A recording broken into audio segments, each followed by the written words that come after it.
ఐదవ రోజు అమ్మవారి స్వరూపం శ్రీ మహాలక్ష్మీదేవి. అమ్మవారు 2 చేతులతో కమలాలను ధరించి అభయ వరదహస్త ముద్రలను ప్రదర్శిస్తూ గజరాజు సేవిస్తుండగా శ్రీ మహాలక్ష్మి రూపంలో దర్శనమిస్తుంది. ఈ అమ్మవారు సంపద, ఐశ్వర్యం, ఆరోగ్యం, ఆనందం అందించే శక్తి స్వరూపిణి.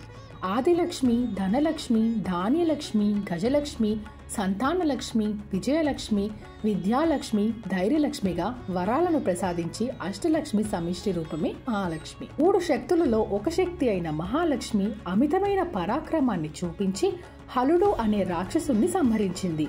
ఈ నవరాత్రుల్లో ఈ అమ్మవారిని పూజిస్తే ఆర్థిక కష్టాలు తొలగి ఐశ్వర్యం, సౌభాగ్యం కలుగుతాయని పురాణాలు చెబుతున్నాయి.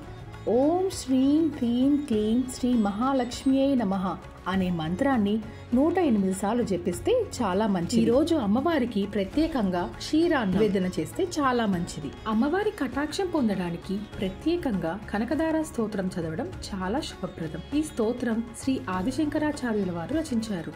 దీని వెనుక ఉన్న కథను, ఈ స్తోత్రం భావాలను వివరంగా కళ్ళకు కట్టినట్టుగా మన ఛానల్లో ఎక్స్ప్లెయిన్ చేశాను. ఈ వీడియోని ఈ రోజు ఒకసారి ఖచ్చితంగా చూడండి. Thanks for watching and please subscribe to my channel.